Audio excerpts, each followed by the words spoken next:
Hello, this is John Brown, and this is my project for Dr. Horn's Technology Applications for Educational Leaders class. And today I'm going to be talking about accreditation standards with regards to technology, specifically accreditation standards for SACS. And I want to talk a little bit about what exactly is accreditation and why it's important. First of all, accreditation is how institutions assure and improve their academic quality.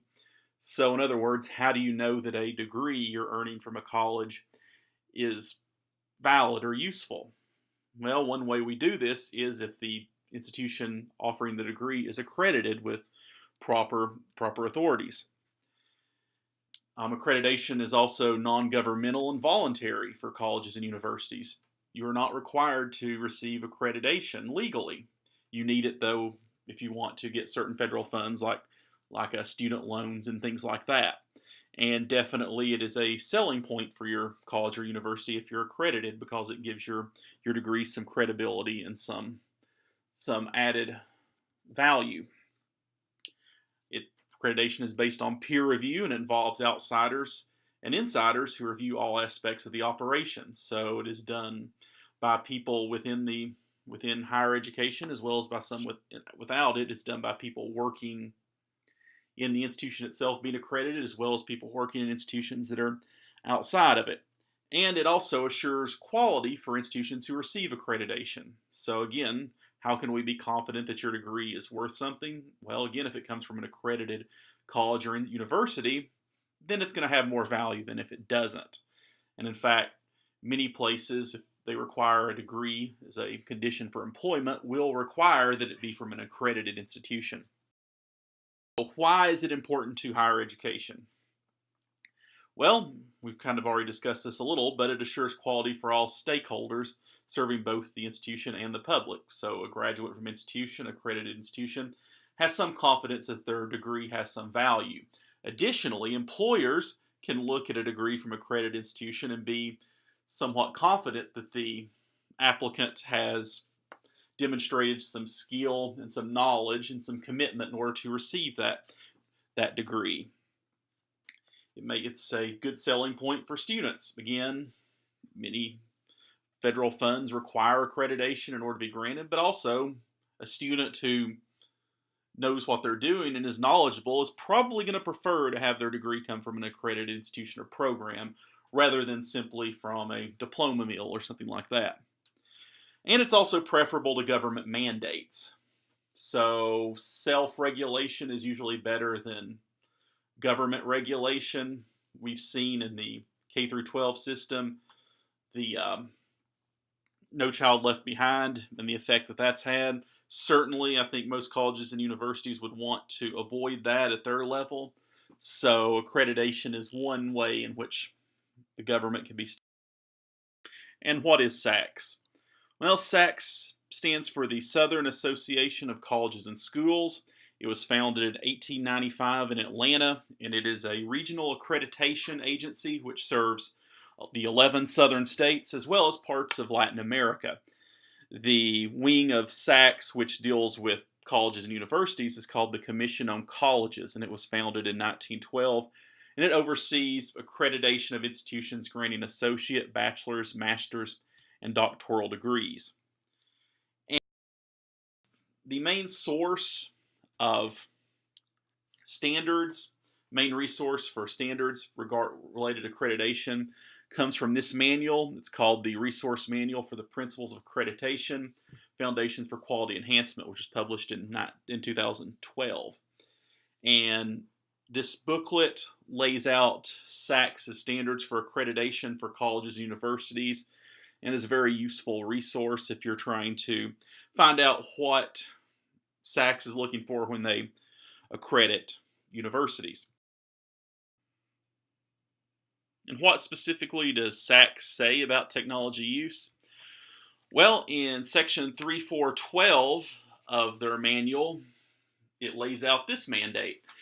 Quote, the institution's use of technology enhances student learning and is appropriate for meeting the objectives of its programs. Students have access to and training in the use of technology. In order to achieve this, institutions are going to have to employ faculty and staff with training and technology to ensure opportunities exist for faculty and students to develop competencies in the use of technology. So, in other words, colleges and universities are going to be required to employ support staff who can help faculty and students in using technology in their courses.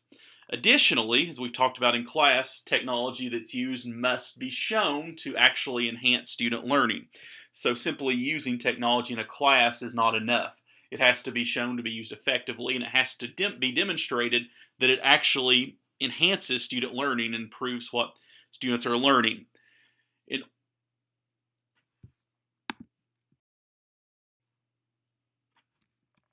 Another policy comes from Section 3113, which states the institution operates and maintains physical facilities both on and off campus that appropriately serve the needs of the institution's educational programs, support services, and other mission-related activities. So even in physical facilities, policies covering physical facilities, technology is touched on and discussed. Obviously, the technological infrastructure in a university or college must be sufficient to deal with the technological needs of the institution. So we have to have appropriate servers, we have to have appropriate bandwidth, we have to have reliable email system, things like that. In, in determining if a college or university is up to the standards, the SACS suggests that we ask the following questions. How is the institution using technology to enhance service learning? What evidence exists that technology is appropriate for meeting the objectives of the programs? How does the institution ensure faculty and staff and students have access to technology and to the training, use, and applications of technology? So, in other words, how is the institution using technology to enhance student learning? You have to demonstrate again that technology that is being used in classes is relevant to those classes and also helps students to learn better. What evidence exists technology is appropriate for meeting the objectives of its programs? So what evidence do you have? For this, you're going to need documentation. And SACS provides several suggestions for what this documentation could be. Could be documents that contain policies and procedures for the use of technology to enhance student learning, evidence that the use of technology in teaching and learning is appropriate and effective, evidence that students and faculty have sufficient opportunities for access and training use of technology, evidence that the institution assesses competencies of students in the use of technology and uses the results for continuous program improvements. The last one, of course, is how does the institution ensure student and faculty access technology and to the training, use, and applications of technology? Here, institutions need to have a core of faculty or staff who can train and demonstrate uses of technology to other faculty and staff as well as to students. Another area in which technology obviously has a big impact and which SACS provides guidelines for is distance education.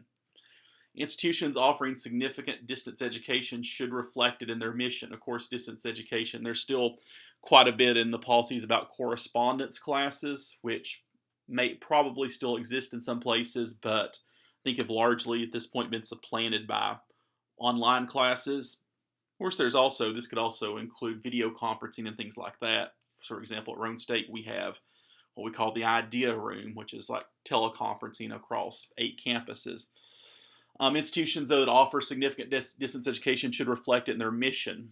But that's probably not too hard given that accessibility is a key component in most colleges, and obviously distance education greatly related to that.